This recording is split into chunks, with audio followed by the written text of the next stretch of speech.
Hey guys, welcome back to knowledge treasure hunters. I hope आप सभी लोग बहुत अच्छे होंगे और पढ़ाई भी शानदार चल रही होगी। अच्छा, आपको तो पता ही है कि हम अपनी विजन आईएएस की जो मई मंथ की मैगजीन है उसको कवर कर रहे हैं, जिसमें ऑलमोस्ट हम कंप्लीट कर ही चुके हैं, बस कुछ टॉपिक्स बचे हैं।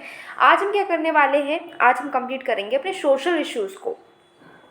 अब बात करें हम सोशल इश्यूज़ की, तो देखो हम सोसाइटी में रहते हैं भाई, सोसाइटी में रहते हैं। इवन अगर हमारा सिलेक्शन हो जाएगा, जिस दिन हमें हमारा ड्रीम पूरा होते हुए दिखेगा, ड्रीम जिस दिन पूरा होगा उस दिन भी हम काम किसके लिए करेंगे, काम करेंगे अपनी सोसाइटी के लिए। तब भी हम रहेंगे सोसाइटी में ही, हमारी जो ज़रूरतें हैं वो पूरी हमारी सोसाइटी ही करेगी और हम सोसाइटी की देखभाल करेंगे, सोसाइटी के लिए काम करेंगे। मतलब क्या, एक ह्यूमन जो सर्वाइव कर रहा है वो ज़रूरी है उसके लिए सोसाइटी, राइट। तो उसके सर्वाइवल के लिए सोसाइटी ज़रूरी है, यानी कि हमारी लाइफ में सोसाइटी बहुत इंपॉर्टेंट रोल प्ले करती है। तो इसी सोसाइटी के लिए देखते हैं कि कौन कौन से इश्यूज़ हैं सोसाइटी में जो आगे जाकर हमको सॉल्व करने हैं। अच्छा, तो यही है हमारा सोशल इश्यूज़। अच्छा, बात करें सोशल इश्यूज़ की, तो इसमें कौन सा टॉपिक सबसे पहले पढ़ना है, तो इसमें सबसे पहले जो टॉपिक हमारा है that is accreditation of higher education institutions. Higher education institutions हम सब जानते हैं, क्यों? क्योंकि हम सब ने कभी ना कभी क्या रिसेंटली ही यहाँ पर पढ़ाई करी ही है, राइट। सब ने अपना ग्रेजुएशन, पोस्ट ग्रेजुएशन यहाँ से करा है, राइट। तो ये हायर एजुकेशन इंस्टीट्यूशंस क्या होते हैं हमको पता है। अच्छा, अब यहाँ पर इसकी बात क्या हो रही है, एक्रेडिटेशन करने की। चलो, चर्चा में क्यों है जानते हैं, और क्या होता है ये भी जानेंगे। न्यूज़ में इसलिए है क्योंकि जो राधा कृष्णन कमेटी की रिपोर्ट है, रिफॉर्म्स, ये जो राधा कृष्णन कमेटी है, आपको याद रखना पहला ही काम, ठीक है, पहला ही काम आ गया, पहली सेंटेंस में काम आ गया। क्या काम है कि आपको क्या करना है, याद रखना है कि ये राधा कृष्णन कमेटी है, ये राधा कृष्णन कमेटी किस चीज़ से रिलेटेड है, तो आपको पता होना चाहिए कि ये राधा कृष्णन कमेटी जो है ये रिलेटेड है किस चीज़ को लेकर, कि जो हायर एजुकेशन इंस्टीट्यूशंस हैं इसमें एक्रेडिटेशन सिस्टम में रिफॉर्म लाने के लिए ये कमेटी बनी है, ठीक है।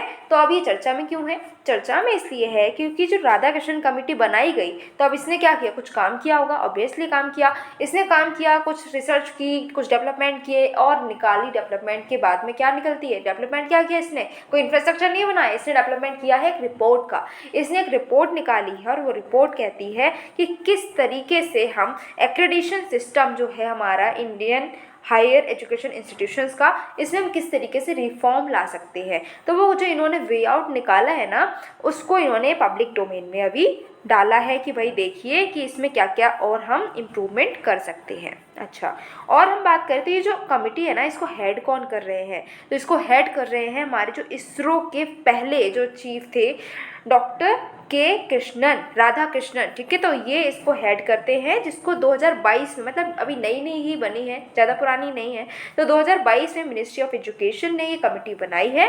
हेड कर रहे हैं हमारे इसरो के फॉर्मर चीफ जो हैं डॉक्टर के राधा कृष्णन, ठीक है।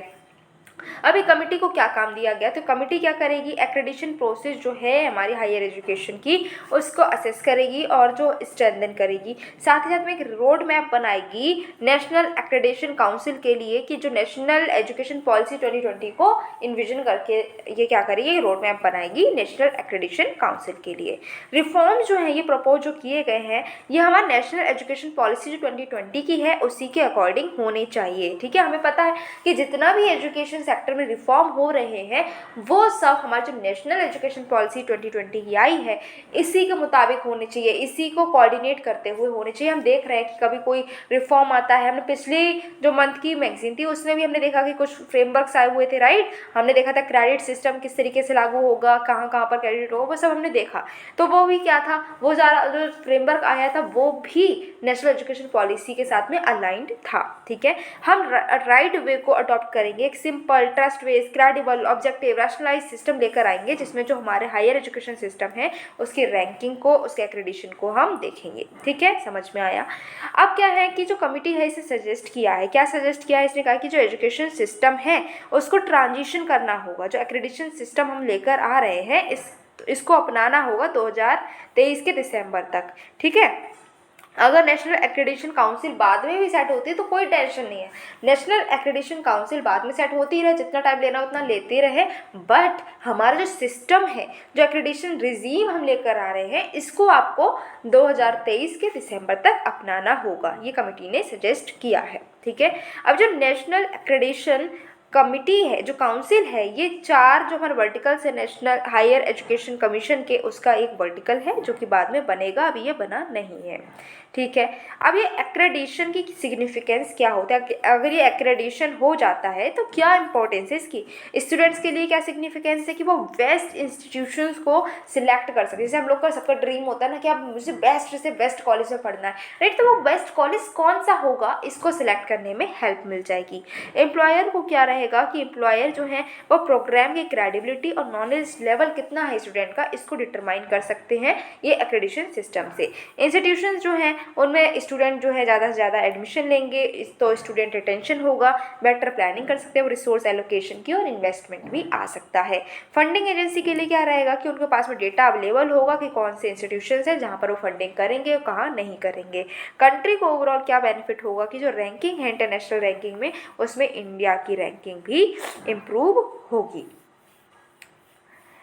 अब हम बात करते हैं कि इंडिया का एक्रेडिटेशन है कैसा, अभी तक का कैसा है। तो एक्रेडिटेशन क्या होता है, इसमें हम क्या देखते हैं, अभी तक बहुत बार मैंने एक्रेडिटेशन बोला है, लेकिन ये एक्रेडिटेशन होता क्या है। तो एक्रेडिटेशन का मतलब है कि जो एजुकेशन की क्वालिटी है उसको हम असेस कर रहे हैं, जांच पड़ताल कर रहे हैं कि हमारी एजुकेशन की क्वालिटी कैसी है। हमारे जो यूजीसी के अकॉर्ड्स हैं, यूजीसी क्या बोलती है कि यूजीसी एक्ट 1956 के अंडर रिकॉग्निशन देती है हायर लेवल की जो हमारी इंस्टीट्यूशंस होते हैं उनको, हायर एजुकेशन इंस्टीट्यूशन को। बहुत सारी एजेंसीज़ हैं यूनियन गवर्नमेंट के अंडर जो आती हैं, उनको बोला गया है कि वो पीरियडिकली अप्रूव करेंगी, असेस करेंगे, एक्रेडिट करेंगी और रैंकिंग करेंगी हायर एजुकेशन के इंस्टीट्यूशंस को लेकर।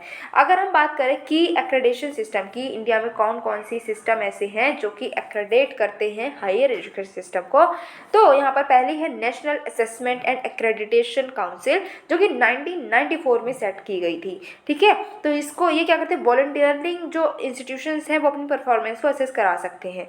तो ये 5 साल तक वैलिड रहेगी, जो एक्रेडिटेशन ये देंगे ये 5 साल तक रहेगी वैलिड, और हर कोई जो भी इंस्टीट्यूशन है वो वॉलंटियरली जाएगा और अपनी असेसमेंट कराएगा कंपलसरी ये नहीं है। नेक्स्ट है नेशनल इंस्टीट्यूशनल रैंकिंग फ्रेमवर्क। ठीक है, तो ये जो है NIRF ये 2015 में लॉन्च हुई है, अभी नई इसकी रैंकिंग भी आपने देखी कि अभी आई है, राइट। तो कुछ ही वीक्स पहले ये हमने देखा है कि इसकी रैंकिंग आई है, ठीक, जिसमें IIT मद्रास ने भी टॉप फिर से किया है। तो 2015 में ये क्या हुई है, नवंबर में ये लेकर आए हैं, कौन लेकर आए हैं, मिनिस्ट्री ऑफ एजुकेशन। 2018 से ये मैंडेटरी हो गया है कि जितने भी गवर्नमेंट या फिर गवर्नमेंट एडेड एजुकेशन इंस्टीट्यूशंस हैं वो सब इसमें असेसमेंट अपना कराएंगे। नेक्स्ट है all India council for technical education. ठीक है, तो ये 1945 यानी बहुत पुरानी बॉडी है, ये सेट की गई है, एडवाइजरी बॉडी है, और 1987 के बाद में इसको स्टैट्यूटरी स्टेटस मिल गया है। ये क्या करते हैं, अप्रूवल देती है कि कोई भी नया टेक्निकल इंस्टीट्यूशन अगर हमको स्टार्ट करना है या फिर नया कोर्स स्टार्ट करना है तो उसको अप्रूवल हमें लेना है तो वो AICTE से लेना पड़ेगा।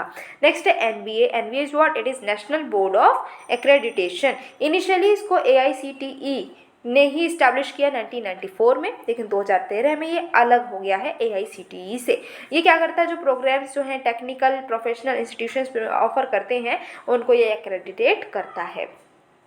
अब इंडिया के एक्रेडिटेशन सिस्टम में ऐसा नहीं है कि कोई चैलेंजेस नहीं है, भाई चैलेंजेस हैं, हर जगह चैलेंजेस हमें देखने को मिलते हैं, लाइफ के हर एक मोड पर कोई ना कोई चैलेंज हमें देखने को मिलता है।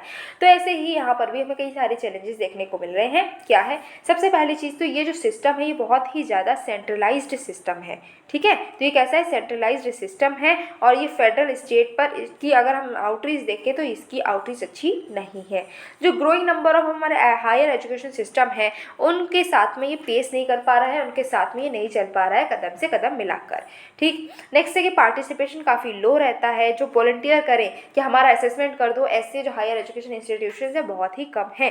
ठीक है, तो असेसमेंट के लिए क्या होता है, अगर हम देखें तो 1113 यूनिवर्सिटीज़ हैं हमारे कंट्री में, लेकिन सिर्फ 418 ही यूनिवर्सिटीज़ ऐसी हैं जिन्होंने कहा कि हमारा असेसमेंट करिए, तो ये बहुत कम है। ठीक है, अब पार्टिसिपेशन को बढ़ाने के लिए यूजीसी ने परामर्श स्कीम भी चलाई है। इस स्कीम के अंडर जो कुछ बेस्ट परफॉर्मिंग इंस्टीट्यूशंस हैं उनको आइडेंटिफाई किया जाएगा कि वो मेंटोर्स रहेंगे, 5 इंस्टीट्यूशंस को एक्रेडिटेट करने के लिए इंस्पायर करेंगे। नेक्स्ट है डुप्लीकेशन एंड ओवरलैपिंग। अभी क्या होता है कि मल्टीपल एजेंसीज़ हैं जो कि यूनियन गवर्नमेंट के अंडर आती हैं, जो कि जिनको मैंडेट किया गया है, जिनको मैंडेट कंपलसरी किया गया है कि वो पीरियोडिक अप्रूवल्स लेंगे, ठीक है, असेसमेंट करेंगे और एक्रेडिटेशन करेंगे जो हायर एजुकेशन इंस्टीट्यूशंस हैं उनकी। ठीक है, नेक्स्ट है चैलेंजिंग प्रोसीजर काफ़ी चैलेंजेस है, क्योंकि जो इन्फॉर्मेशन हमको कलेक्ट करनी है, ठीक है, अब जो हमारी जो एजेंसी है जो एक्रेडिट करती हैं उनको जो इन्फॉर्मेशन कलेक्ट करनी है वो बहुत ही कम्बरसम और टायरसम प्रोसेस है। और वो भी जो इन्फॉर्मेशन उन्होंने कलेक्ट की है, क्या पता कि वो इन्फॉर्मेशन जो है वो बिल्कुल सही है, ऐसा भी तो हो सकता है कि वो इन्फॉर्मेशन गलत प्रोवाइड कर दी जाती हो, तो इससे तो उनकी सारी जितनी भी रैंकिंग वो क्रिएट करेंगे वो भी गलत हो जाएगी।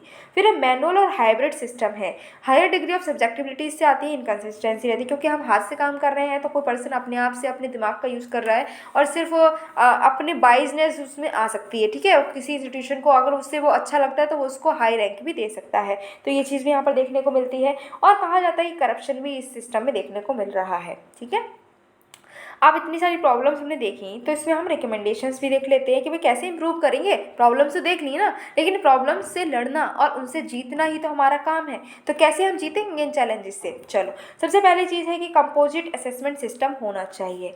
जितने भी हमारे हायर एजुकेशन इंस्टीट्यूशंस हैं और जितने भी प्रोग्राम हैं उन सबको इंक्लूड करें इस सिस्टम में। ये नहीं कि आपकी इच्छा है तो असेसमेंट कराएं वरना नहीं कराएं, नहीं, सबको कराना कंपलसरी कर लीजिए।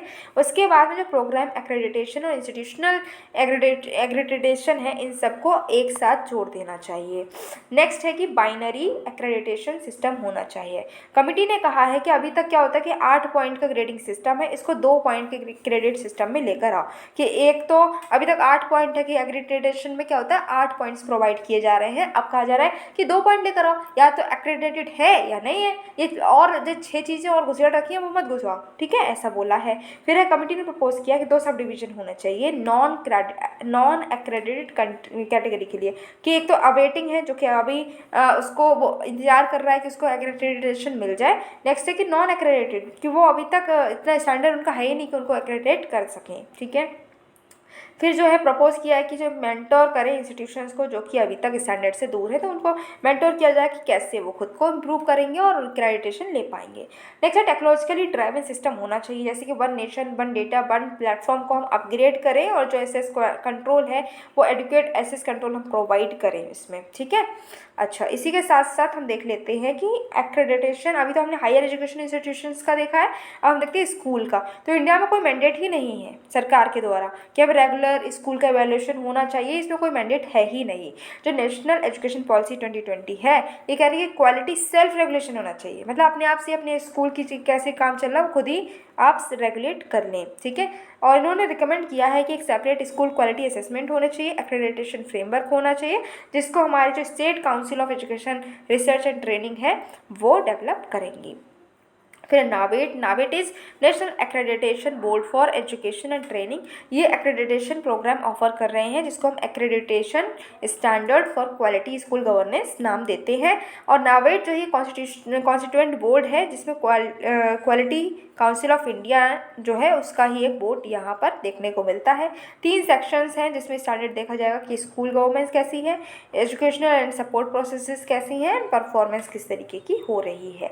नेक्स्ट हमारा जो टॉपिक है that is sexual harassment at work place. तो वर्क प्लेस पर सेक्सुअल हरासमेंट के जो न्यूज़ है वो हम आए दिन सुनते ही आते हैं। फिलहाल यहाँ पर ये चर्चा में क्यों है, तो अभी सुप्रीम कोर्ट ने क्या किया है, सुप्रीम कोर्ट ने देखा है कि बहुत सारी लैप्सेस और अनसर्टेनिटी हमें देखने को मिलती हैं। जो हमारा पोस्ट एक्ट है 2013 का आया हुआ जिसको बोलते हैं protection of women from sexual harassment act 2013, तो इसके इम्प्लीमेंटेशन में काफ़ी अनसर्टेनिटी देखी गई है और सीरियस लैप्सेस देखे गए हैं। इसको सुप्रीम कोर्ट ने अभी अपने ध्यान में दिया है। और अगर हम बात करें तो ये कैसे हुआ, तो अभी एक न्यूज़पेपर सर्वे हुआ है जिसमें कहा गया कि 30 नेशनल स्पोर्ट्स फेडरेशन है हमारे कंट्री में, जिसमें से 16 ही ऐसी नेशनल स्पोर्ट्स फेडरेशन है जिन्होंने इंटरनल कंप्लेंट कमेटी को बनाया है। ठीक है, तो अभी कैसे हुआ, इनका ध्यान कैसे गया, सुप्रीम कोर्ट का ध्यान कैसे गया कि ये जो अभी इम्प्लीमेंटेशन इस एक्ट की ढंग से नहीं हो रही है। तो अभी क्या हुआ कि कुछ न्यूज़पेपर जो है उसमें सर्वे निकल के आया।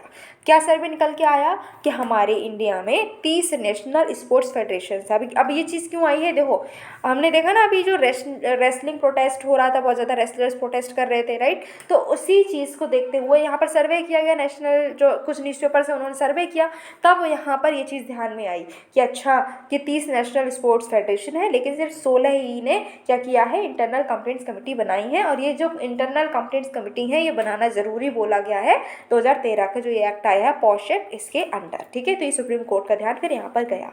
नेक्स्ट है कि नेशनल ह्यूमन राइट्स कमीशन है, इन्होंने भी नोटिस इशू किए हैं स्पोर्ट्स बॉडीज़ के लिए, स्पोर्ट्स अथॉरिटी के लिए और board of control for cricket in India के लिए और मिनिस्ट्री ऑफ यूथ अफेयर्स। ठीक है, इनको इन्होंने नोटिस प्रोवाइड किए हैं कि यहाँ पर जो है अभी थोड़ा सा मेहनत करने की ज़रूरत है, काम थोड़ा ठीक नहीं चल रहा है। अब हम जानते हैं कि ये जो sexual harassment at work place है ये होता क्या है। वैसे तो हम सबको पता है बट फिर भी जानते हैं। देखो इसको हमने दो मेन तरीके से डिवाइड कर रखा है। ठीक है, क्या डिवाइड कर रखा है, चलो पहले ये जाने। तो types of sexual harassment at work place क्या होता है, पहला है क्विड प्रो क्यो। ये क्या होता है, इस तरीके के सेक्सुअल हरासमेंट का मतलब है कि हम सेक्सुअल फेवर्स मांग रहे हैं। ठीक है, क्या करना चाह रहे हैं कि हम कुछ बेनिफिट्स देंगे वर्क प्लेस पर और उसके बदले सेक्सुअल फेवर्स मांग रहे हैं, तो इसको हम बोलते हैं क्विड प्रो क्यो। नेक्स्ट है हॉस्टाइल वर्क इन्वायरमेंट। इसमें क्या कि अनइनवाइटेड और अनवेलकम कंडक्ट से बिहेवियर हो रहे हैं, जैसे कि physical, verbal, non verbal, visual. ठीक है, जिससे कि हम क्या करें, अनकंफर्टेबल हो रहा है एक वर्कर। ठीक है, अब जैसे मतलब कुछ आपने क्या किया कि कोई वर्कर है, वो कोई लेडी वर्कर है सपोज करो, ठीक है, वो अपना काम कर रही है लेकिन उसके पड़ोस में कोई आकर बैठ जा रहा है, कोई उसका बॉस है या फिर कोई भी उसका कलीग है और उस टाइम पर वो एब्यूजिव लैंग्वेज यूज़ कर रहा है या फिर कुछ डबल मीनिंग बात कर रहा है। ठीक है, जो चीज़ जो हम अनडिसेंट मानते हैं वैसी बातें अगर वो कर रहा है तो हम क्या बोलेंगे कि ये क्या है, हॉस्टाइल वर्क इन्वायरमेंट, या फिर उसको गलत तरीके से टच करने की कोशिश कर रहा है।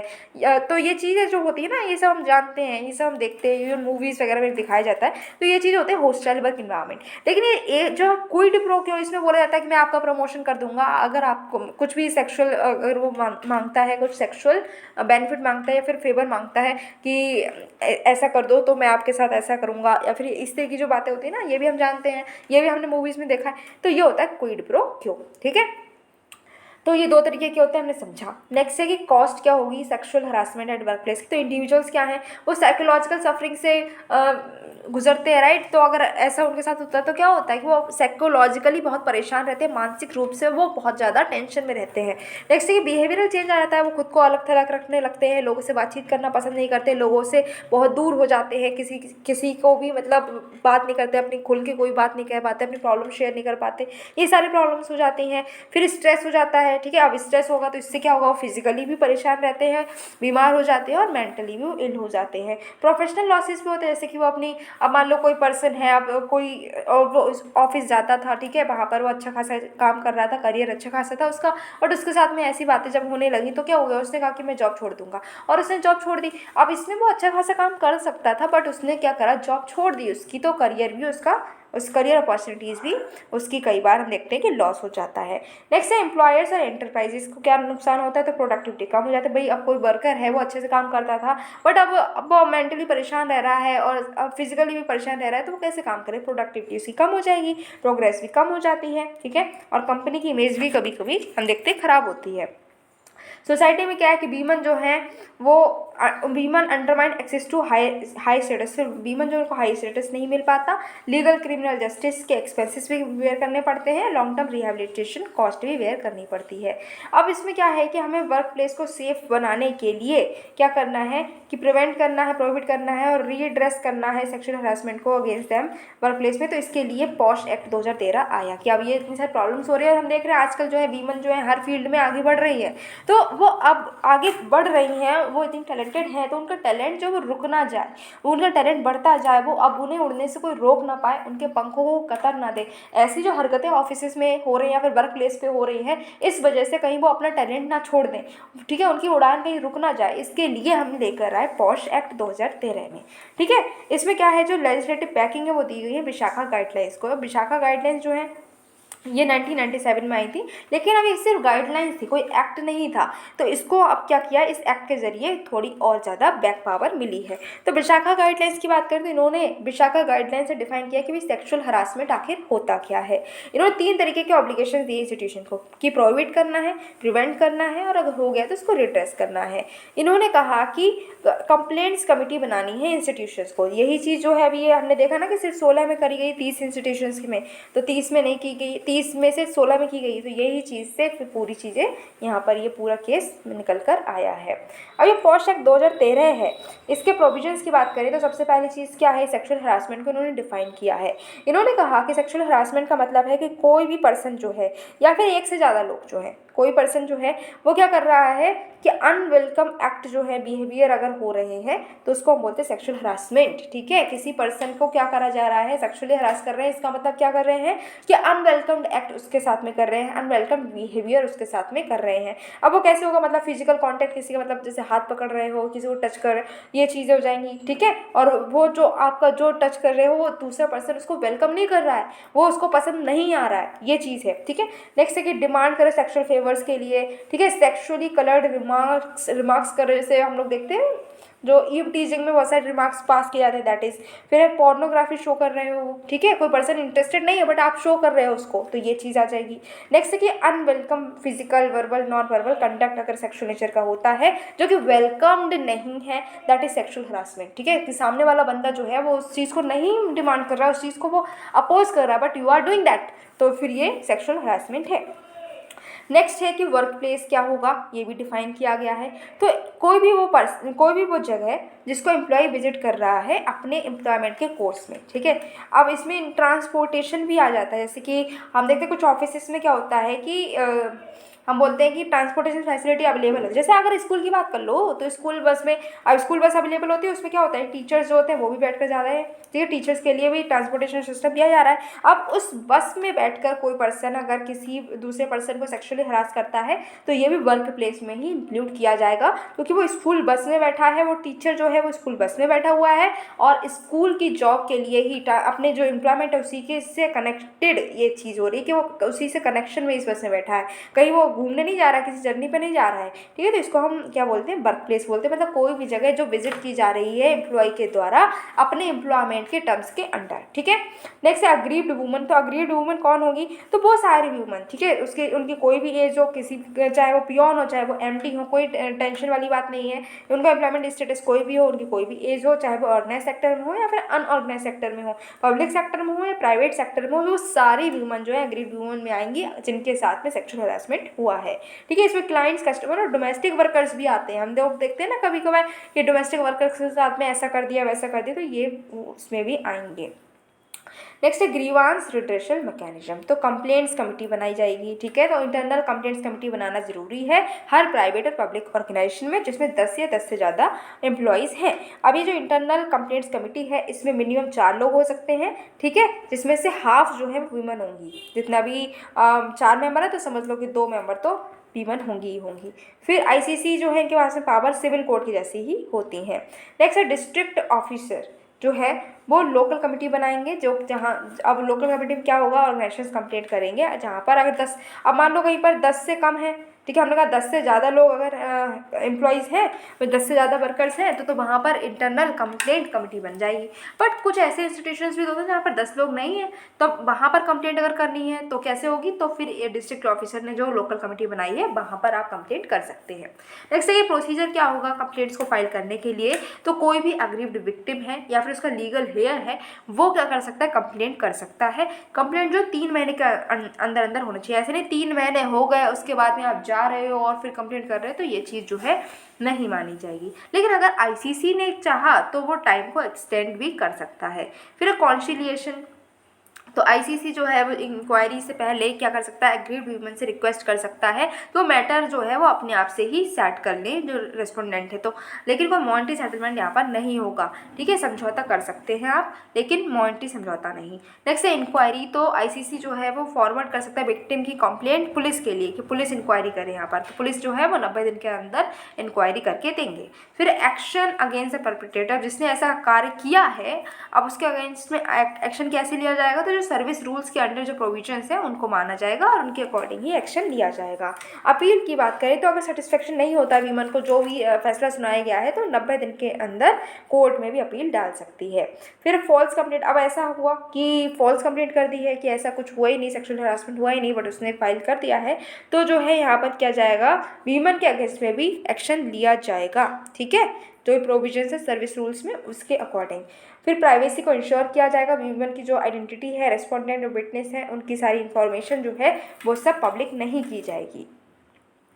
नेक्स्ट है कि अब हमें सेक्सुअल हरासमेंट जो है वर्क प्लेस में अगर रोकना है, इसमें भी कुछ चैलेंजेस आ रहे हैं। जैसे कि जो सेक्सुअल हरासमेंट है तो इसमें कौन कौन से एक्ट आएंगे, यही चीज़ जो है वो डिफाइंड कहीं पर नहीं है, कोई सिंगल डेफिनेशन इसकी नहीं है, जिससे कि हमें पता ही नहीं चलता कि ये जो एक्ट है ये सेक्सुअल हरासमेंट में आता है या नहीं। फिर है जो ऑर्गेनाइजेशन का एटीट्यूड है वो डिसमिसिव है, ठीक है, वो वेल कम्युनिकेटेड, उनकी पॉलिसीज़ हैं ही नहीं, अगर ऐसा कुछ होता है तो वो इस चीज़ को डिसमिस करना चाहते हैं। फिर है कि रिपोर्टिंग बैरियर, जो वीमेन है वो इसमें रिपोर्ट करने में हेजिटेट करती हैं, उनको लगता है इसमें अगर हम कंप्लेंट करेंगे तो इसमें हमारी ही बदनामी होगी।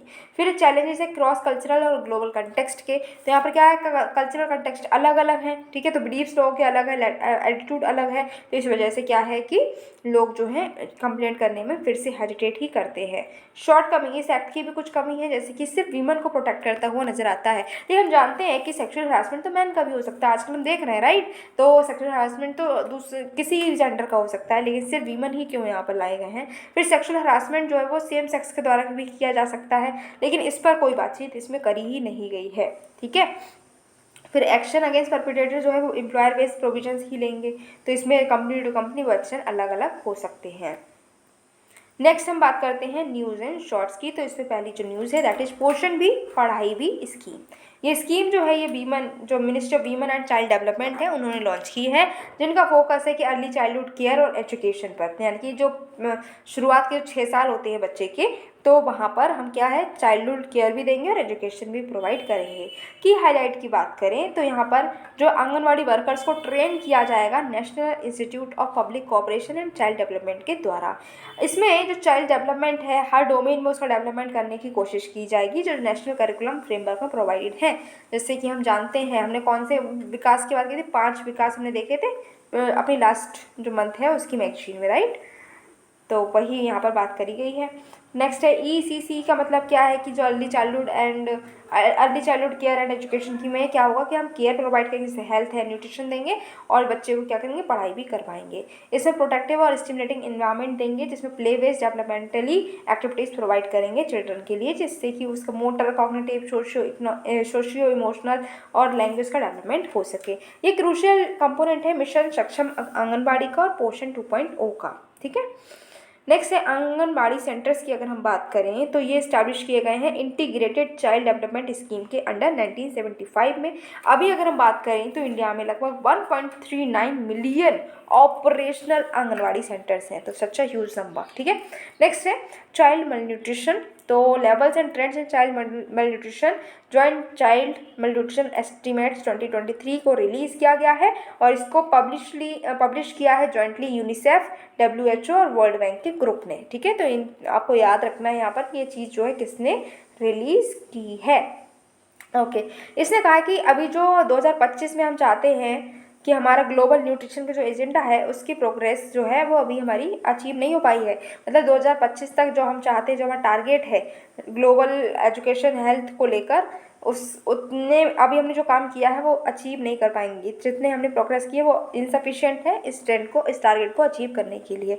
और जो 2030 तक हम SDG 2.2 को अचीव करना चाहते हैं वो भी अचीव नहीं हो पाएगा। जितनी अभी हमने काम किया है उससे ये चीज़ अचीव नहीं हो पाएगी। अभी इन्होंने कहा है कि 2022 में सिर्फ 22.3% ही चिल्ड्रन ऐसे हैं जो कि 5 साल के कम के हैं और जो कि स्टंटिंग से अफेक्टेड, मतलब ये ह्यूज नंबर है, सिर्फ नहीं बोलना चाहिए यहाँ पे बोलना चाहिए कि 22.3% बच्चे ऐसे हैं जो 5 साल से कम के हैं बट स्टंटिंग से गुजर रहे हैं, स्टंटिंग से अफेक्टेड हैं। और इंडिया में स्टंटिंग का रेट जो है वो इससे भी ज़्यादा है। ग्लोबली तो 22.3 है, हमारे यहाँ पर है 31.7%। ठीक है, तो ये भी ज़्यादा है। 2022 में जो 45 मिलियन चिल्ड्रन ऐसे हैं जो 5 साल के कम के, लेकिन वेस्टिंग से अफेक्ट हो रहे हैं। ठीक है, मतलब वेस्टिंग का मतलब क्या है कि बहुत ही पतले हैं वजन के मुताबिक, अपनी हाइट के मुताबिक। फिर इंडिया में बात करें तो 18.7% ऐसे हैं वेस्टिंग से जो सफ़र कर रहे हैं। 37 मिलियन चिल्ड्रन ऐसे हैं जो 5 साल से कम के, जो ओवर वेट है, मतलब हाइट तो कम है और मोटे बहुत ज़्यादा हो गए हैं। ठीक है, तो मल्यूट्रिशन का मतलब क्या होता है? डेफिशिएंसी या एक्सेस हो जाना। सिर्फ हम मल्यूट्रिशन का जैसे नाम सुनते हैं तो हम सोचते हैं अरे इसमें कुछ कमी हो रही, राइट? कमी नहीं, एक्सेस भी है ना तो भी मल्यूट्रिशन है, इतना याद रखना है इसमें। ठीक है, एसेंशियल न्यूट्रिएंट्स हैं, किसी में अगर कम है तो भी मल्यूट्रिशन, किसी में बहुत ज़्यादा है तो भी मल्यूट्रिशन। नेक्स्ट है issue of child marriage. Child marriage जो हमेशा चर्चा में रहता ही है, चलो जानते हैं। यूनिसेफ ने कहा है कि जो ग्लोबल पॉली क्राइसिस है इसने जो चाइल्ड मैरिज को एंड करने की प्रोग्रेस थी इसको स्लो कर दिया है। ठीक है, नई एनालिसिस करी है यूनिसेफ ने, उसने कहा कि बहुत सारी क्राइसिस हो रही है, जैसे कि कन्फ्लिक्ट हो रही है, क्लाइमेट शॉक्स देखने को मिलते हैं, कोविड-19 का अभी भी इम्पैक्ट हम देख ही रहे हैं। इस वजह से जो चाइल्ड मैरिज जो डिक्लाइन हो रहा था ना, अब वो डिक्लाइन कम हो गया, अब चाइल्ड मैरिज हो रही है। लगभग 640 मिलियन गर्ल्स और वीमेन ऐसी हैं जो कि चाइल्डहुड में ही, बचपन में ही जिनकी शादी हो गई थी। ठीक है, और एक साल में लगभग 12 मिलियन गर्ल्स ऐसी होती हैं जिनकी बचपन में ही शादी हो जाती है। ग्लोबल चाइल्ड मैरिज रेट जो है वो अभी डिक्रीज़ हुआ था 19%, लेकिन जो प्रोग्रेस है ये इनसफिशिएंट है। जो हमारे SDG गोल्स को हमें अचीव करना है कि 2030 तक चाइल्ड मैरिज खत्म करनी है, इतनी प्रोग्रेस नहीं हो पाई है।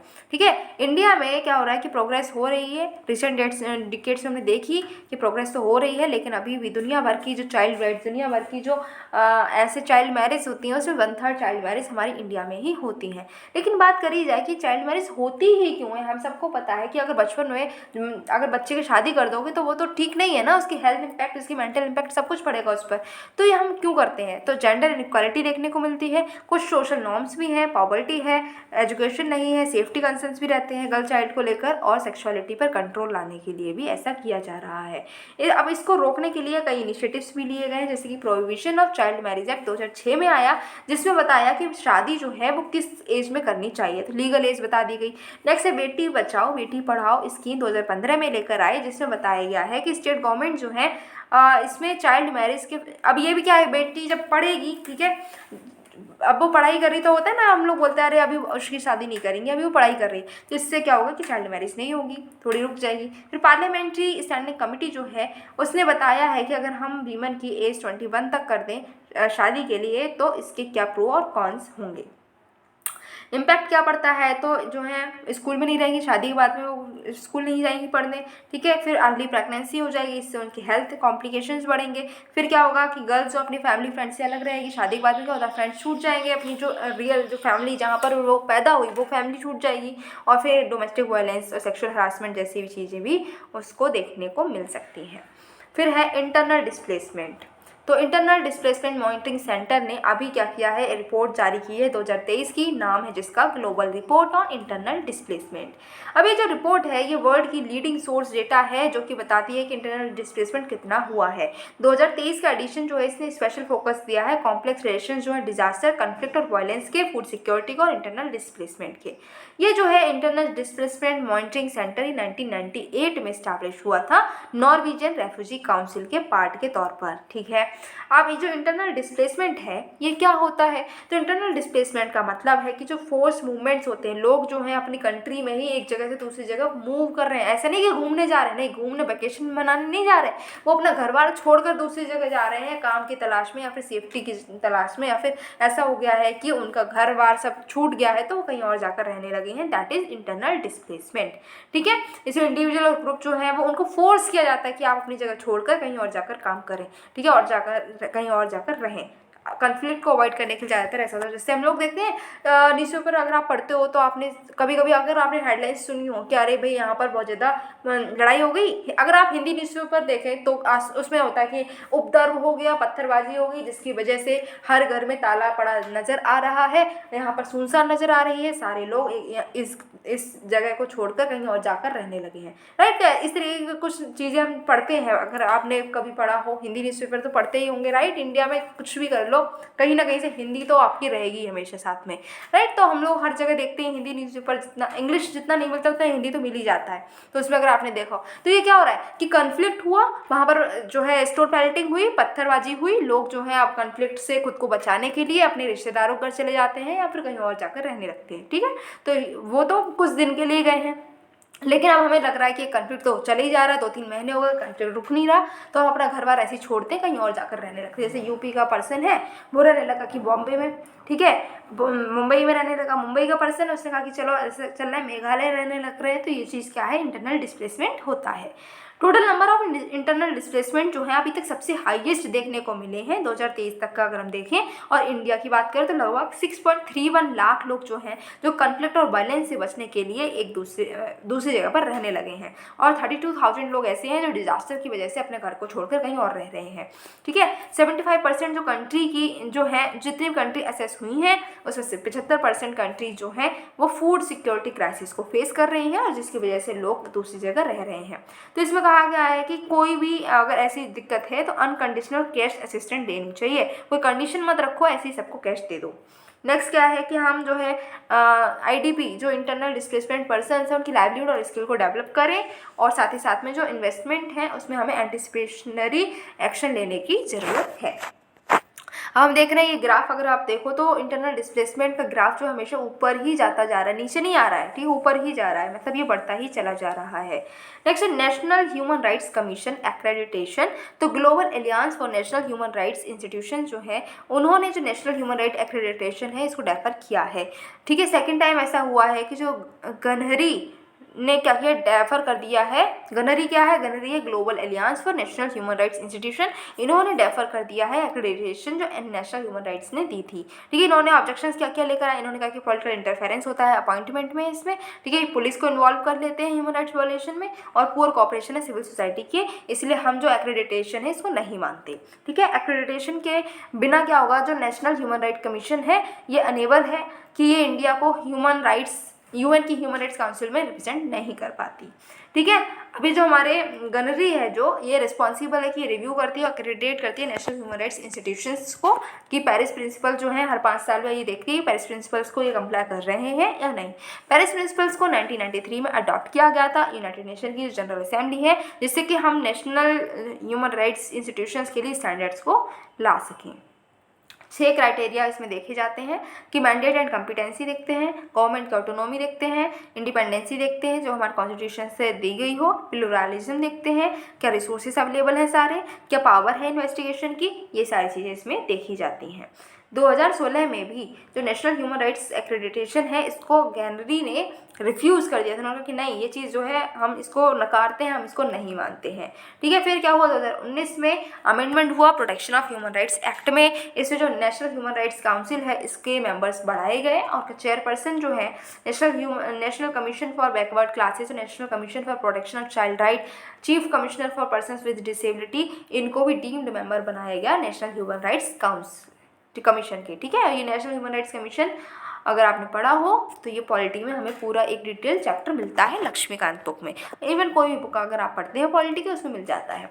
नेक्स्ट है global alliance for national human rights institutions की बात करें तो ये इस्टेब्लिश हुई है 1993 में, ठीक है। एक नेशनल कोऑर्डिनेटिंग कमेटी की तरह इसको हमने इस्टेब्लिश किया गया। इसकी जो जनरल असेंबली है वो सुप्रीम डेलीगेटेड बॉडी है। ब्यूरो जो है इसका क्या है, गनरी एग्जीक्यूटिव कमेटी, इसमें 16 मेंबर्स होते हैं, 4 आते हैं रीजनल नेटवर्क से, अफ्रीका से आएंगे 4 अमेरिका से आएंगे, 4 एशिया पैसिफिक से, 4 यूरोप से। हेडक्वार्टर इसका जेनेवा स्विट्जरलैंड में है। नेक्स्ट बात करते हैं सक्षम लर्निंग मैनेजमेंट इंफॉर्मेशन सिस्टम की, इसको हम ministry of health family welfare ने लॉन्च किया है, ठीक है। इसको डेवलप किया गया है national institute of health and family welfare ने, जो कि न्यू दिल्ली में है। सक्षम क्या है, एक डेडिकेटेड और यूनिफाइड प्लेटफॉर्म है जो कि ऑनलाइन ट्रेनिंग और मेडिकल एजुकेशन प्रोवाइड करता है जितने भी हेल्थ प्रोफेशनल्स हैं उनको, ठीक है। इंश्योर करता है कि इंक्लूसिव कैपेसिटी बिल्डिंग हो हेल्थ प्रोफेशनल्स की। तो अब हमने सोशल इश्यूज़ को सारा कवर कर लिया, देख लिया भाई सोसाइटी में क्या क्या प्रॉब्लम्स अभी चल रही हैं।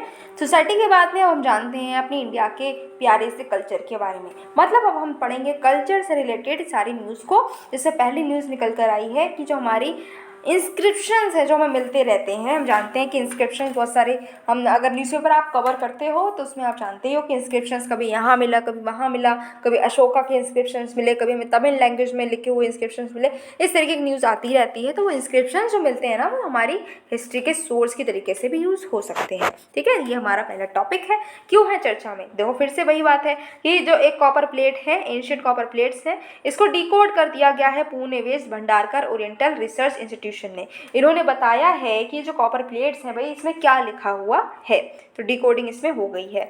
ठीक है, और ये बताया गया है कि जो कॉपर प्लेट्स मिली है ना, ये बताती हैं हमें जो संस्कृत पोइटेस है भत्रिका, ठीक है, शिलाभत्रिका जो पोइटेस थी उनके बारे में ये बता रही हैं, ये जो कॉपर प्लेट्स मिली हैं। ठीक, इसमें कुछ ना कुछ लिखा हुआ है जो कि डिकोड अभी किया गया है। कॉपर प्लेट्स की बात करें तो कॉपर प्लेट चार्टर में बताया गया है कि 5 कॉपर प्लेट्स हैं।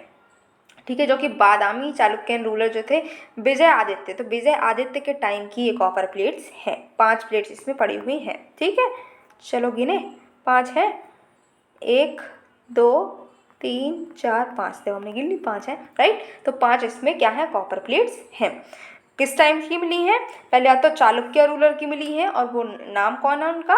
उनका नाम है विजय आदित्य। ठीक है, इतनी पुरानी हमें मिली है ये कॉपर प्लेट्स। अब ये जो है कॉपर रिंग में हमें दिख ही रहा है, कड़ा जैसा है, उसमें ये पड़ी हुई है। ठीक है, जिसमें एक 12 सील भी लगी हुई है। तो ये जो सील यहाँ पर अगर आपको दिखती है, 1 मिनट रुको, ये जो सील दिख रही है ये 12 सील है। ठीक है, और जो 12 सील है ये ट्रेडमार्क है किसका? बादामी चालुक्य। इसका तो बादामी के चालुक्य हैं वो यूज़ करते थे इस सील को। तो हमें सील से क्या पता चला कि ये कौन से, जैसे यहाँ पर देखो तुरंत पता चल गया, सील देखी और हमें बता दिया अरे ये जो प्लेट है ये तो बादामी चालुक्य की है। क्यों देखा, कैसे पता चला? क्योंकि सील जो है ये वही रूलर्स यूज़ करते थे। तो हमने सिर्फ सील से ही देखकर बता दिया इतने समय बाद भी कि हाँ ये जो प्लेट्स हैं किससे बिलोंग करती है? बादामी चालुक्य से। तो ये जो काम है सील का होता है। शिलाभत्रिका ये कौन थी? तो ये चालुक्यन प्रिंसेस थी भाई, ऐसी वैसी नहीं है, चालुक्यन रूलर की प्रिंसेस थी। ठीक है, वहाँ की प्रिंसेस थी, चालुक्यन जो एम्पायर था उसकी प्रिंसेस थी। और हो सकता है कि पुलकेशिन सेकंड की डॉटर हो। पुलकेशिन सेकंड जो है बहुत ही महान राजा माने जाते हैं ना ये, राइट। बताओ इनका किसके साथ में युद्ध ज़्यादा होता था, कन्फ्लिक्ट इनके साथ में? हर्षवर्धन, राइट। तो उनके साथ में इनका काफ़ी कन्फ्लिक्ट हम देखते ही रहते हैं। तो पुलकेशिन सेकंड जो है उनकी डॉटर है कौन? शिलाभत्रिका। तो फंडिंग बताया गया कि वो 7th सेंचुरी में रहती थी। ठीक है, अभी जो थ्योरी है वो ऐसा बताता है कि वाइफ जो है ये राष्ट्रकूट ध्रुवा की वाइफ है जो कि 8th सेंचुरी में है। ठीक है, तो अब यहाँ पर बताया जा रहा है कि 8th सेंचुरी में है ये जो कि ध्रुवा की वाइफ है। ध्रुवा जो है उनसे शादी करा दी गई थी, पुलकेशिन ने अपनी बहन की शादी ध्रुवा से कराई थी, ऐसा माना जाता है। लेकिन यहाँ पर बताया जा रहा है कि 7th सेंचुरी से बिलोंग करती हैं। तो अब फिर से कन्फ्लिक्ट आ गया यहाँ पर, राइट। अच्छा, अब ये कन्फ्लिक्ट जो है ये तो सॉल्व हमारे हिस्टोरियंस ही करेंगे, हमने जो देखा वो पढ़ लिया। अब है शिलाभत्रिका का काम क्या है? तो इन्होंने क्या किया है, पंचाली स्टाइल में लिखा है, जिसमें वर्ड्स को उनके मीनिंग्स के साथ में बैलेंस करते हुए इन्होंने लिखा है। जो संस्कृत पोइट क्रिटिक राजशेखर हैं जो कि 9th से 10th सेंचुरी में रहे थे, ठीक है, और जो कोर्ट पोइट थे गुर्जर प्रतिहार के, उन्होंने शिलाभत्रिका को प्रेज किया है कि उन्होंने इतने अच्छे अच्छे कंपोजिशंस लिखे हैं, उनकी कंपोजिशन इतने एलिजेंट और ब्यूटीफुल हैं, इसके लिए प्रेज किया गया है संस्कृत पोइट क्रिटिक राजशेखर के द्वारा। ठीक है, दूसरे प्रोमिनेंट एंशियंट इंडियन पोइटेसिस की बात करें अगर हम, तो है गार्गी जो कि लगभग 8th सेंचुरी में बिलोंग करती है। ठीक है, उन्होंने यज्ञवाल्क्य जो हैं उनको, उन संत को इन्होंने चैलेंज किया था। जो कि यज्ञवाल्क्य कौन है? तो यज्ञवाल्क्य जो हैं ये बृहदारण्यक उपनिषद के राइटर हैं। ठीक है, इन्होंने आत्मा के ऐसे ऐसे क्वेश्चंस पूछे जिस पर जो है हमारे जो यज्ञवाल्क्य हैं वो भी कंफ्यूज हो गए थे। ठीक है, उन्होंने, ऐसा माना जाता है कि ऋग्वेद में कई सारी जो हाइम हैं वो गार्गी ने लिखी हैं। फिर आती है मैत्री। तो मैत्री जो है इन्होंने बृहदारण्यक उपनिषद में इनको मेंशन किया जाता है कि ये जो है वैदिक संत जो है यज्ञवाल्क्य, इनकी 2 वाइफ्स थी जिनमें से एक वाइफ इनकी मैत्री है, ऐसा इसमें मेंशन किया गया है।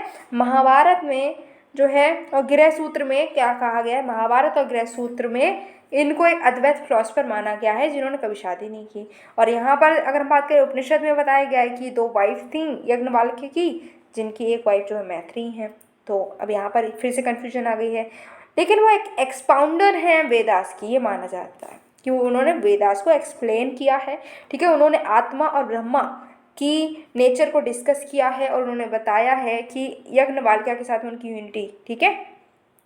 फिर की वुमन अमंग नयनार्स, ठीक है।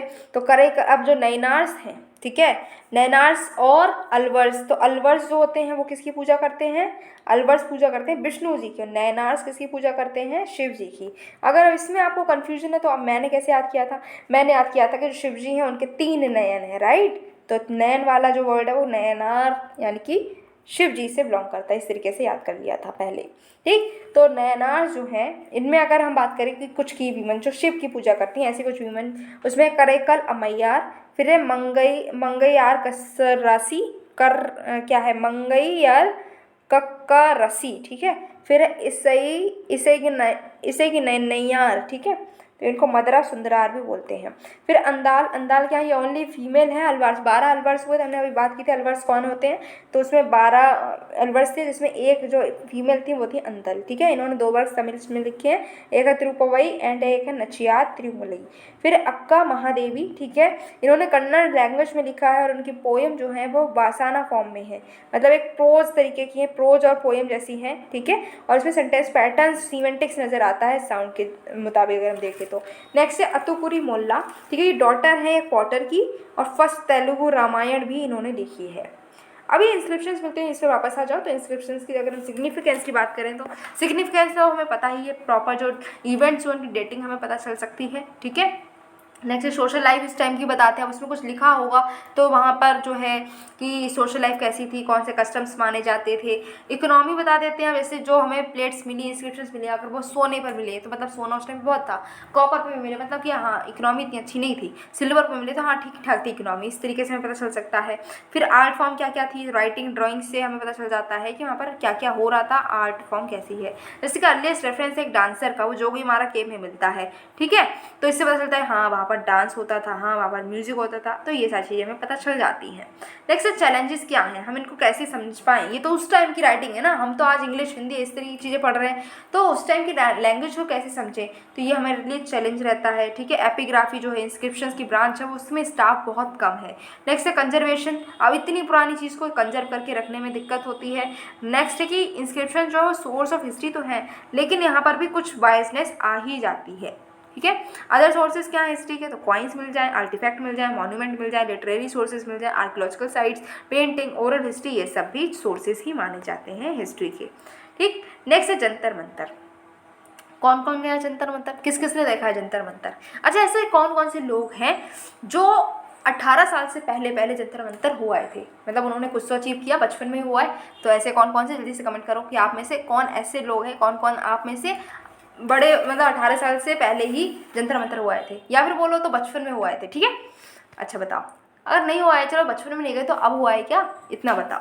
जंतर मंतर की बात करें तो आर्कियोलॉजिकल सर्वे ऑफ इंडिया जो है वो उसने क्या किया, एक फ्रेश एक्सपर्ट कमेटी बनाई है, जिससे कि हम जो जंतर मंतर है उसको हम प्रिजर्व कर सकें, रिस्टोर कर सकें, कंजर्व कर सकें, ठीक है। अच्छा अभी जंतर मंतर की बात करें तो ये महाराजा जय सिंह सेकंड ने 5 एस्ट्रोनॉमिकल ऑब्जर्वेटरीज बनाई थी हमारी नॉर्थ इंडिया में, ठीक है। और क्या है, जो एग्जिस्टिंग एस्ट्रोनॉमिकल इंस्ट्रूमेंट्स हैं उनको लगता था ये बहुत छोटे हैं, इस वजह से करेक्ट मेजरमेंट नहीं होता, इसलिए उन्होंने बड़े बड़े से एस्ट्रोनॉमिकल ऑब्जर्वेटरीज बना दी 5। कहाँ कहाँ बनाई गई हैं, तो दिल्ली में है, जयपुर में है, मथुरा में थी जो कि अब नहीं है, फिर वाराणसी और उज्जैन। दिल्ली, जयपुर, मथुरा, वाराणसी, उज्जैन, आपको याद रखनी है ये चीज़ें, ठीक। आप ये जानते हैं कि इन्होंने बनाई तो है, तो ये हैं कौन, तो महाराजा सवाई जय सिंह सेकेंड जो हैं ये 1686 से 1743 तक रहे, ठीक है। ये रूलर हैं अम्बेर के, ठीक। अभी फ्यूडेटरी हैं मुगल्स के, जिनको टाइटल मिला है सवाई, किसने दिया टाइटल, औरंगजेब ने। इन्होंने जयपुर की सिटी को बिल्ड किया है। ऑब्जर्वेशंस क्या हैं, तो ये क्या करते हैं कि टाइम और डिफरेंसेस जो है अलग अलग प्लैनेट्स के बीच में जो टाइम डिफरेंस है वो ये पढ़ने के लिए यूज़ होता है। फिर ये जो प्लैनेट्स की मूवमेंट है, टाइम है, वो भी ये यहाँ पर ऑब्जर्व किया जाता है। अब क्यों ऑब्जर्वेटरी जो अलग अलग लोकेशन पे बनाई गई, जो अलग अलग जो ऑब्जर्वेटरीज है वो लार्ज डिस्टेंस पर बनाई गई हैं एक दूसरे से, जिससे कि एक्यूरेसी जो है ना वो और ज़्यादा इंप्रूव हो सके। अब कब बनी है, तो पहली जो ऑब्जर्वेटरी दिल्ली में बनी है 1724 में, और लास्ट बनी है 1738 में जयपुर में। अभी की कंडीशन देखें तो 5 ऑब्जर्वेटरीज हैं जो कि हमने अभी देखी, लेकिन मथुरा की जो ऑब्जर्वेटरी है वो अब नहीं रही, ठीक है। जयपुर ऑब्जर्वेटरी है, उसमें सबसे ज़्यादा इंस्ट्रूमेंट्स देखने को मिलते हैं क्योंकि लास्ट में बनी थी। इसमें बहुत सारे इंस्ट्रूमेंट्स हैं जो कि कहीं और दूसरी साइड पर नहीं है, जैसे कि कपाला यंत्र है, रसीवल्ले यंत्र है, उन्नतमशा यंत्र है। की इंस्ट्रूमेंट्स क्या है जंतर मंतर में, तो इसमें है मिश्रा यंत्र, सम्राट यंत्र, जयप्रकाश यंत्र, राम यंत्र। तो इसमें 4 यंत्र लगे हुए हैं। मेजर यंत्र क्या होते हैं, उनके काम क्या होते हैं। तो राम यंत्र की बात करें तो इसमें एक सिलेंडरिकल स्ट्रक्चर का पेयर होता है और हर पिलर पर और इनमें जो होता है जो 2 पेयर है, मतलब एक पेयर है सिलेंडरिकल स्ट्रक्चर का, ठीक है, और एक जो हर किसी के ऊपर क्या है, पिलर है, सेंटर में क्या है, पिलर है। तो इससे जो है स्टार्स की ऊंचाई पता चलती है। नेक्स्ट है सम्राट यंत्र, ये लार्ज सनडायल होता है जो कि हमें टाइम बताता रहता है। जयप्रकाश है, इसमें 2 कॉन्केव हेमिस्फेरिकल स्ट्रक्चर होते हैं जो कि सन और जो दूसरे प्लैनेट वगैरह है इनकी पोजीशन पता चलती है। मिश्रा यंत्र है जो कि मिक्स्ड इंस्ट्रूमेंट है, जो कि हम नून का जो टाइम वेरिएशन, अलग अलग सिटीज़ में नून का टाइम क्या है ये पता चल सकता है, दोपहर का समय पता चल सकता है। अब है कुछ न्यूज़ जो कि बहुत शॉर्ट है, चलो उनको भी कवर करते हैं। पहला है Tungnath temple. Archaeological survey of India जो है इन्होंने सेंटर से अप्रूवल मांगा है कि जो तुंगनाथ टेम्पल है इसको क्या हम monument of national importance declare कर दें, इसका अप्रूवल मांगा है हमारे ASI ने। अब ये तुंगनाथ टेम्पल कहाँ पर है, तो ये रुद्रप्रयाग डिस्ट्रिक्ट में है, जो कि 1000 साल, लगभग 1000 साल पुराना है। और जो हमारे अर्जुन है ना, उन्होंने फाउंड किया। अर्जुन कौन, 5 पांडव में तीसरे भाई कौन, अर्जुन, राइट। तो अर्जुन जो है, जो हम मानते हैं कि अर्जुन जो उनका फोकस बहुत अच्छा था, चिड़िया की सिर्फ आँख उन्हें दिखी थी, ऐसी बहुत सारी स्टोरीज हमने बचपन में पढ़ी है ना। तो वही अर्जुन जो है उन्होंने ये टेम्पल बनाया है लगभग 1000 साल पहले, रुद्रप्रयाग डिस्ट्रिक्ट में है, ऐसा सब कुछ माना जा रहा है। अब 1000 साल पहले ना आप थे ना हम थे, तो इतना तो पता है नहीं कि हाँ इन्होंने बनाया है नहीं बनाया, बट हाँ माना जरूर जा रहा है। ये लगभग 12000 फीट ऊंचाई पर है और ये सबसे ऊंचा शिव टेम्पल भी माना जाता है दुनिया भर का। और ये जो है इसमें तृतीय केदार भी इसको हम बोलते हैं क्योंकि ये पंच केदार का पार्ट है।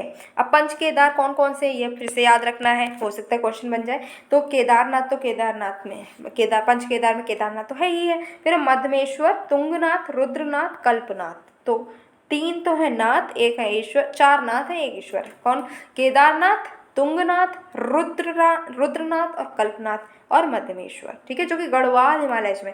देखो ऐसे क्वेश्चन आ सकते हैं कि ये जो तुंगनाथ टेम्पल है ये किस हिमालय में है, तो ये है गढ़वाल हिमालय में, ठीक। इवन ये भी पूछ सकते हैं कि पंच केदार कहाँ पर है, कौन से हिमालय में लाई करता है, गढ़वाल हिमालय में, ठीक। ओके, नेक्स्ट है जूना खटिया साइट। चलो जानते हैं। 2018 में आर्कियोलॉजिस्ट ने डिस्कवर किया था कि जूना खटिया साइट में 500 कब्र मिली हैं। जूना खटिया जो है ये अर्ली हड़प्पन ब्यूरल साइट है जो कि कहाँ पर है, गुजरात के कच्छ डिस्ट्रिक्ट में। तो गुजरात के कच्छ डिस्ट्रिक्ट में जूना खटिया है। जूना खटिया में 500 ग्रेव्स हैं, ठीक है। ये साइट जो ये बिगेस्ट अर्ली हड़प्पन सिमेट्री भी मानी जाती है, मतलब जो अर्ली हड़प्पन कब्रिस्तान थी उसमें सबसे बड़े जूना खटिया ही मानी जाती है। और हड़प्पन साइट्स कौन सी है गुजरात में, तो लोथाल है, सरकोटाडा है, डोलावीरा है। डोलावीरा जो है बताओ ये क्यों फेमस है, फटाफट से कमेंट बॉक्स में बताओ, थोड़ा एक्टिव रहा करो, देखते देखते सो मत जाया करो, राइट। नेक्स्ट है मेजर फाइंडिंग्स। तो बरियल स्ट्रक्चर जो है वो ड्रेस्ड सैंडस्टोन के बने हुए हैं और जो कि ज़्यादातर रेक्टेंगुलर हैं, ठीक है, ओवल भी हो सकते हैं, सर्कुलर भी हो सकते हैं। फिर पेंटेड है रिजर्व्ड स्लिप वेयर जार जो है यहाँ पर देखने को मिला है। रिजर्व्ड स्लिप वेयर जार पर पेंटिंग्स देखने को मिली हैं, बीकर्स मिले हैं, कुछ वेसल्स मिले हैं और कुछ बड़े वेसल्स भी मिले हैं। फिर है गोनगडी शॉल्स। तो तेलंगाना की बूलन गोनगडी शॉल्स जो हैं उनको फिर से फैशन किया जा रहा है। ये ऑल वेदर शूज़ जो हैं फार्मर्स के, एलुमनी जो है national institute of design Ahmedabad, वो क्या कर रहे हैं, गोनगडी शॉल्स को फिर से रिफैशन कर दे रहे हैं, ऑल वेदर शूज़ बना रहे हैं इनसे फार्मर्स के लिए। गोनगडी जो ये ट्रेडिशनल वूलन ब्लैंकेट है जो कि कुरुमा और कुरुबा जो पैक्चोराइट कम्युनिटी हैं वो इसको बुनती हैं। वूल जो है वो डेक्कनी शीप की होती है जिसको नल्ला गोरवे भी बोलते हैं, ठीक है, तो उसकी वूल से ये बनाए जाते हैं। अब कोर्स जो है ये थोड़ी खुरदुरी सी वूलन ब्लैंकेट है, ये फेमस है ड्यूरेबिलिटी की, बहुत लंबे समय तक टिकाऊ रहती है, वर्सैटिलिटी है और इसका कलर कभी फेड नहीं होता बल्कि समय के साथ साथ और डार्क होता जाता है। मतलब अगर आपने पिंक ली है ना, पिंक शॉल ली है, तो समय के साथ साथ मतलब जब तक आप बूढ़े होंगे तब तक इसका जो कलर है वो रेड हो जाएगा। तो ये कितनी मैजिकल बात है, राइट। और ये जो प्रोड्यूस होती है ऑर्गेनिकली, ठीक है, तो ये ऑर्गेनिकली प्रोड्यूस होती है, कोई भी इसमें केमिकल होते नहीं है, तो ये भी अच्छी चीज़ है। नेक्स्ट है छम लामा डांस। कौन सा डांस है? छम लामा डांस। अच्छा, छम लामा डांस जो है ये मास्क डांस है, ये चीज़ आपको याद रखनी है, ठीक है। छम लामा तो है लेकिन इसमें मास्क लगाया जाता है। तिब्बतन बुद्धिज़्म का यूनिक डांस ये है।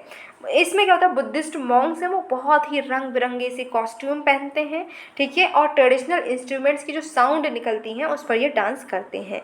ये जो डांस है ये अपने आप में एक मेडिटेशन का फॉर्म माना जाता है, और जो फेस्टिवल जैसे कि लोसार है उस टाइम पर ये जो है डांस किया जाता है, या फिर कोई फेस्टिवल जो होते हैं ना बुद्धिस्ट के, उसमें ये लोग ये डांस करते हैं। और ये डांस ऐसा कर रहे हैं कि ऐसा लग रहा है कि मेडिटेशन भी कर रहे हैं, डांस भी कर रहे हैं और साथ साथ मेडिटेशन भी हो जाता है, तो कितनी अच्छी बात है।